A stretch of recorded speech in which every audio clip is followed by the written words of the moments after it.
Hello friends, आज लेके आए आप लोगों के लिए हम फिर एक बार बीए फर्स्ट सेमेस्टर 2023 और आपका सब्जेक्ट क्या है एजुकेशन, क्योंकि इसमें हमारे एजुकेशन की सीरीज़ चल रही है।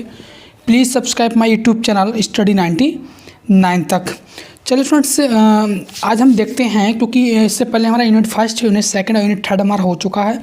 हमारा यूनिट फोर्थ है। क्या है यूनिट फोर्थ का और लेक्चर फर्स्ट है। यह बहुत ही मोस्ट इंपॉर्टेंट क्वेश्चन है। बिना देरी के हम वीडियो को स्टार्ट करते हैं, बीच में स्किप मत कीजिएगा। चलिए फ्रेंड्स, क्वेश्चन देखते हैं। क्वेश्चन देखो हमारा क्या है, भारतीय संविधान में शिक्षा के लिए क्या प्रावधान किए गए हैं। यानी हमारा जो भारत का संविधान है, जिसे डॉक्टर BR अम्बेडकर के द्वारा लिखा गया है। अगला क्वेश्चन हमारा है यहाँ पर अटका हुआ, देखो भारतीय संविधान और शिक्षा पर एक निबंध लिखिए। यानी भारतीय संविधान में शिक्षा के लिए क्या क्या प्रावधान किए गए हैं, क्या क्या प्रावधान नहीं किए गए हैं, वो हम यहाँ पर देखेंगे। हम आंसर देखते हैं। आंसर हमारा है कि 15 अगस्त सन 1947 को भारत स्वतंत्र हुआ था। ये बात तो हम सभी लोग जानते हैं कि हमारा देश जो आज़ाद हुआ है वो 15 अगस्त सन 1947 को भारत आज़ाद हुआ था, स्वतंत्र हुआ था। स्वतंत्रता के पश्चात ही जन चेतना जागृत करने और लोगों को अपने अधिकार एवं कर्तव्य के प्रति सजग करने के लिए, जागरूक करने के लिए शिक्षा को एक नई दिशा देने के लिए यह निश्चित किया गया कि भारत के संविधान में शिक्षा से संबंधित कुछ प्रावधान होने चाहिए, जो गवर्नमेंट हमारी है वो मजबूर हो जाए यहाँ के जो निवासी हैं उनके लिए शिक्षा देने के लिए। देखो इसी उद्देश्य को लेकर, किस उद्देश्य को, कि संविधान में शिक्षा के उद्देश्य को लेकर ही जनवरी 1948 में भारत के शिक्षा मंत्री के द्वारा अखिल भारतीय शिक्षा सम्मेलन का आयोजन किया गया था। जिस समय देश हमारा आज़ाद हुआ था सन 1947 के बाद हमारा जो आया था जनवरी 1948 में, उस समय जो शिक्षा मंत्री थे उनके द्वारा एक अखिल भारतीय शिक्षा सम्मेलन का आयोजन किया गया था, जिसमें इस बात पर चर्चा की गई थी कि हमारे देश के लोगों के लिए, जो गरीब तबके के लोग हैं, उन तक शिक्षा किस प्रकार पहुँच सके। ऐसे कौन कौन से प्रावधान हमें सब भारतीय संविधान के धारा में, अनुच्छेद में लाना चाहिए, जिससे यहाँ की जो सरकारें हैं वो उन लोगों के लिए शिक्षा प्राप्त करा सकें। देखो आगे देखते हैं। आगे हमारा है भारतीय संविधान और शिक्षा। देखो भारतीय संविधान और शिक्षा के अंतर्गत क्या है। देखो सन 1935 के भारत सरकार अधिनियम के अंतर्गत शिक्षा उत्तरदायित्व प्रांतीय सरकारों का पर था। ठीक उसी प्रकार भारत स्वतंत्र होने के बाद में इस शिक्षा का जो दायित्व था वो राज्य सरकारों पर हो गया था। यानी जब तक हमारा देश आज़ाद नहीं हुआ था तब तक हमारे देश की शिक्षा दिलाने का पूरा जो अधिकार था वो प्रांतीय सरकारें थी, जो जैसे प्रांतीय सरकारें थी उन पे था। लेकिन जैसे हमारा देश आज़ाद हुआ वैसे शिक्षा ग्रहण कराने का जो अधिकार था वो राज्य सरकार पर आ गया।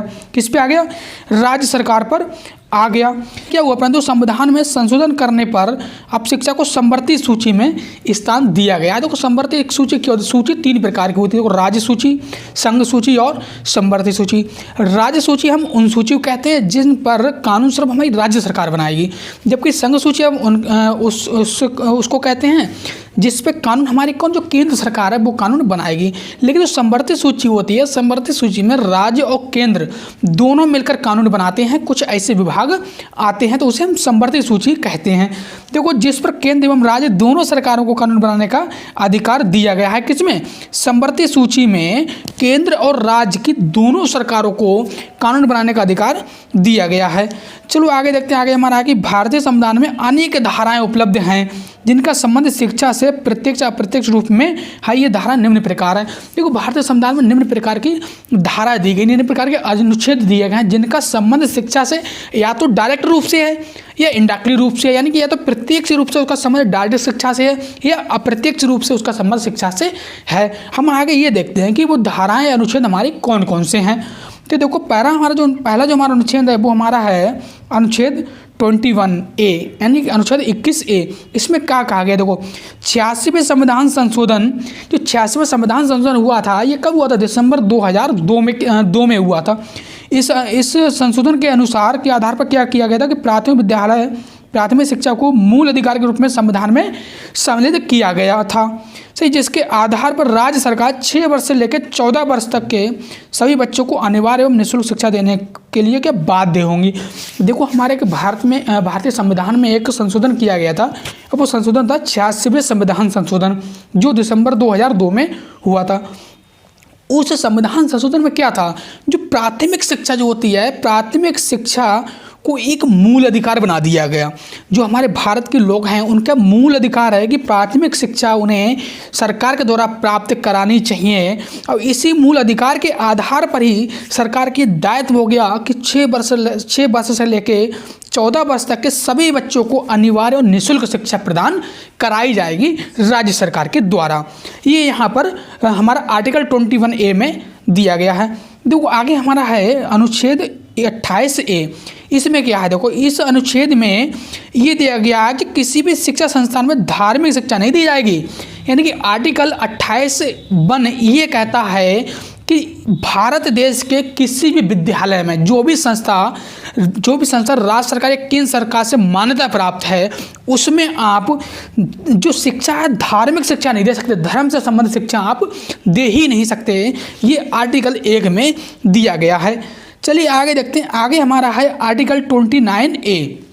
क्या है, अनुच्छेद 29A। देखो इसमें है कि भारत के राज्य क्षेत्र अथवा उनके किसी भी भाग के निवासियों के लिए विभाग को अपनी विशेष भाषा, लिपि या संस्कृति बनाए रखने का अधिकार होगा। यानी कि आर्टिकल 29(1) में दिया गया है कि भारत का किसी भी राज्य क्षेत्र का निवासी कोई व्यक्ति है या किसी भी राज्य के किसी भी भाग में कोई व्यक्ति निवास कर रहा है, तो उसकी जो विशेष भाषा है, जो भाषा वहाँ की बोली जाती है, वो या उसकी जो संस्कृति है, उसको उस व्यक्ति को अपनी भाषा और अपनी संस्कृति को बनाए रखने का अधिकार जो है वो आर्टिकल 29(1) में दिया गया है। हम ऐसा नहीं कर सकते कि जो बड़े तमिलनाडु के हैं वो उसकी जो भाषा तमिल है, ये मतलब महाराष्ट्र के लोग, मुंबई के लोग हैं वो मराठा बोलते हैं, तो हम तो ये नहीं कह सकते कि हम मराठा मत बोलिए, ये हमारा अधिकार नहीं है। ये अधिकार भारतीय संविधान के अनुच्छेद 29(1) में दिया गया है कि उनकी जो क्षेत्रीय भाषा है उसको बोल सकते हैं और उनकी जो संस्कृति है उसको उस प्रकार से वो रह सकते हैं, अपने संस्कृति के अनुसार, उन्हें हम रोक नहीं सकते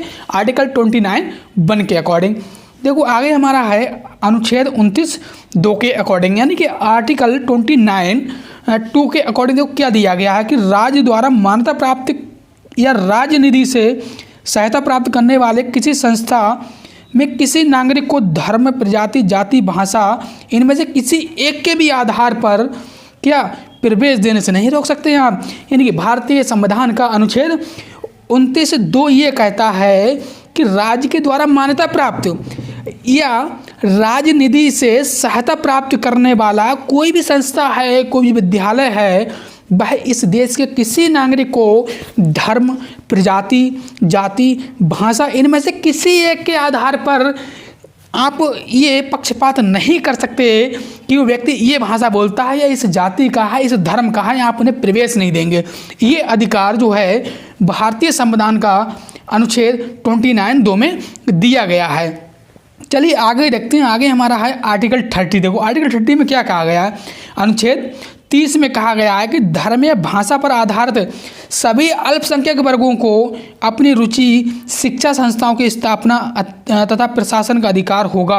देखो अनुच्छेद 30 कहता है कि धर्म या भाषा पर आधारित सभी अल्पसंख्यक वर्ग, जो अल्पसंख्यक वर्ग हैं, जैसे मुस्लिम हो गया अल्पसंख्यक वर्ग है, सही है। यानी कि अल्पसंख्यक वर्ग हम उनको कहते हैं जिनके देश में जनसंख्या कम है।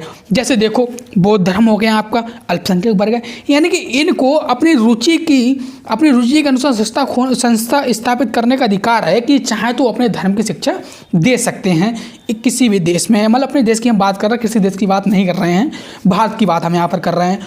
देखो आगे यहाँ पर है राज्य के नीति निर्देशक तत्व के अंतर्गत शिक्षा संबंधी प्रावधान। यानी कि राज्य के जो नीति निर्देशक तत्व होते हैं उनसे उसके अंतर्गत शिक्षा के क्या क्या प्रावधान है हमको ये देखना है। देखो आर्टिकल 41 क्या कहता है, आर्टिकल 41 कहता है कि राज्य अपनी आर्थिक सामर्थ्य और विकास की सीमा के भीतर काम पाने, शिक्षा पाने और बेकारी, बुढ़ापा, बीमारी और नशक्तता, अनहर्त अभाव की दशाओं में लोक सहायता पाने के अधिकार को प्राप्त करने का प्रभावी प्रबंध करेगा।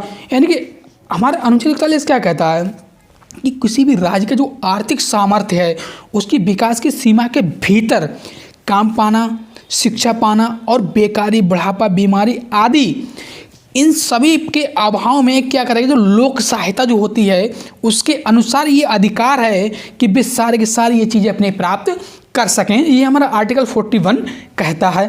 देखो आगे हमारा आर्टिकल 45 है। देखो आर्टिकल 45 क्या कहता है कि राज्य इस संविधान के प्रारंभ से, यानी कि राज्य इस संविधान, जो हमारे भारत का संविधान है, इसके प्रारंभ से 10 वर्ष की अवधि के भीतर, जो बच्चे 10 वर्ष की अवधि उनकी नहीं हुई है, 10 वर्ष की उनकी आयु नहीं है, उसके भीतर बच्चों को 14 वर्ष की आयु पूरी करने तक निःशुल्क और अनिवार्य शिक्षा प्रदान करने का प्रयास करेगा। यानी कि आर्टिकल 45 कहता है कि भारतीय संविधान के प्रारंभ से, यानी भारतीय संविधान के प्रारंभ से ये बात कही गई है कि 10 वर्ष की अवधि के अंदर, यानी 10 वर्ष की अवधि के कम है बच्चे की, और 14 वर्ष की अवधि पूरी करने तक उसको शिक्षा निःशुल्क और अनिवार्य शिक्षा प्रदान करने का अधिकार किसे होगा?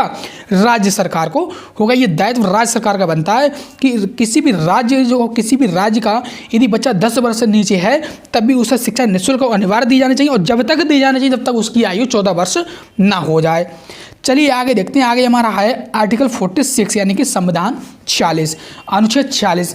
अनुच्छेद 40 देखो क्या कहता है कि अनुसूचित जाति, जनजाति तथा समाज के कमजोर वर्गों शैक्षणिक और आर्थिक हितों को प्रोत्साहन, सामाजिक अन्याय एवं सोशल सुरक्षा प्रदान करता है। देखो आर्टिकल 46 ये कहता है कि भारत देश में किसी भी अनुसूचित जाति एवं जनजाति तथा समाज के जो कमजोर वर्ग के लोग हैं, वो शैक्षिक व आर्थिक हितों को प्रोत्साहित करने के लिए, उनकी जो शैक्षणिक प्रक्रिया है उसको प्रोत्साहित करने के लिए, आर्थिक कमजोरी उन पे है, उनके आर्थिक हितों को प्रोत्साहित और सामाजिक अन्याय एवं शोषण से सुरक्षा करने के लिए आर्टिकल 46 का निर्माण किया गया है। कि आर्टिकल 46 के अकॉर्डिंग आप किसी भी SC ST के व्यक्ति पे, या समाज में जो कमजोर वर्ग का लोग है, या कोई व्यक्ति शैक्षणिक रूप से कमजोर है, पढ़ा लिखा नहीं है, या कोई व्यक्ति आर्थिक रूप से कमजोर है, उनका आप शोषण नहीं कर सकते हो। ये अधिकार आर्टिकल 46 में दिया गया है। देखिए आगे हम देखते हैं। आगे हमारा संविधान की संघ सूची, राज्य सूची एवं समवर्ती सूची। हम तो क्या कहा था कि संघ सूची हम उसको कहते हैं जिस कानून बनाने के जो अधिकार होता है वो केंद्र सरकार को होगा। सही है। राज्य सूची हम उसे कहेंगे कि इसमें जितने विषय आते हैं उन विषय पर कानून बनाने का अधिकार किसे होगा? राज्य सरकार को होगा। और समवर्ती सूची में जितने विषय आते हैं उस पर कानून बनाने का अधिकार जो होगा, राज्य और केंद्र सरकार दोनों मिलकर उस पर कानून बना सकते हैं। अब हम आगे एक एक करके देख लेते हैं। देखो फर्स्ट हमारा है संघ सूची। क्या है संघ सूची? देखो संविधान की समवर्ती अनुसूची में संघ सूची दी गई है, जिसमें कुछ विषय दिए गए हैं जिन पर सिर्फ केंद्र सरकार ही कानून बना सकती है। संविधान के लागू होने के समय इनके अंतर्गत जो विषय थे वो 66 विषय थे। जब हमारा संविधान लागू हुआ था उस समय संघ सूची के अंतर्गत जो विषय की संख्या थी वो कितनी थी? 66 थी। लेकिन जो वर्तमान समय में इसमें जो विषय हैं वो किसके हैं, कितने हैं? 61 है, यानी कि 61 विषय इसके अंतर्गत है इस समय। चलिए देखो आगे हम देखते हैं। आगे हमारा है राज्य सूची। क्या है राज्य सूची? अब देखो राज्य सूची मैंने क्या कहा कि राज्य सूची में अधिकार, कानून बनाने का अधिकार कैसे होगा? राज्य सरकार को होगा। और इसमें पहले कितने विषय थे? इसमें पहले हमारे 66 विषय थे, लेकिन वर्तमान में कितने हैं? 61 है। यानी कि केंद्र, संघ और राज्य सूची में इक्वल यानी कि बराबर विषय दिए गए हैं। ये इसको आगे देखते हैं समवर्ती सूची। तो समवर्ती सूची में क्या है? समवर्ती सूची में जैसे हमारा स्टाम्प हो गया, स्टाम्प ड्यूटी, ड्रग्स एवं जहर, बिजली, समाचार पत्र, आपराधिक कानून, श्रम कल्याण जैसे कुल 52 यानी कि 52 विषय हैं जिन पर संसद तथा राज्य विधानसभा दोनों इस सूची में शामिल विषय पर कानून बना सकते हैं। यानी कि समवर्ती सूची के अनुसार मात्र 52 विषय ऐसे दिए गए हैं जिस पर राज्य सरकार और केंद्र सरकार दोनों मिलकर कानून बना सकते हैं। यदि केंद्र सरकार चाहे कि हम बिना राज्य सरकार की अनुमति से समवर्ती सूची में जो विषय दिए गए हैं उसमें हम कानून बना लें, वो कानून नहीं बना सकते। ठीक इसी प्रकार राज्य भी कानून नहीं बना सकता। तो हम कह सकते हैं कि समवर्ती सूची में जो 52 विषय हैं, 52 विषय पर केंद्र और राज्य दोनों मिलकर कानून बना सकते हैं।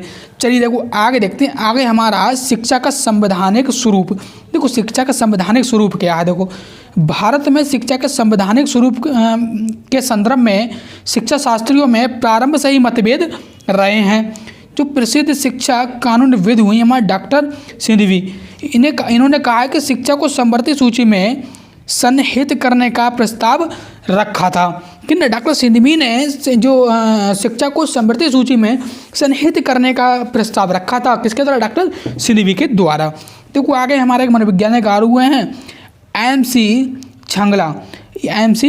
छांगला। ये कहते हैं कि शिक्षा को राज्य का विषय बनाकर संविधान निर्माताओं ने भूल की है।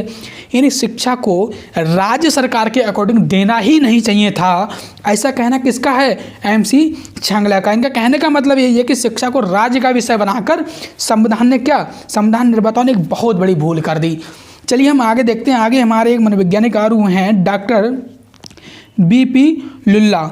इन्होंने लिखा है कि सबसे महत्वपूर्ण संकेत संविधान की प्रस्तावना से मिलता है, जिससे नागरिकों को हर तरह का न्याय, विचार, कार्य स्वतंत्रता, समानता तथा भ्रातृत्व प्राप्त होगा। ये प्रश्न है कि पाठशाला तथा उच्च शिक्षा संस्थानों में इस संबंध में क्या किया जाए, कौन से परिवर्तन किए हैं जिससे उपयुक्त सूत्रों का प्रचार हो सके, उनके आधार पर विद्यार्थियों का गठन हो।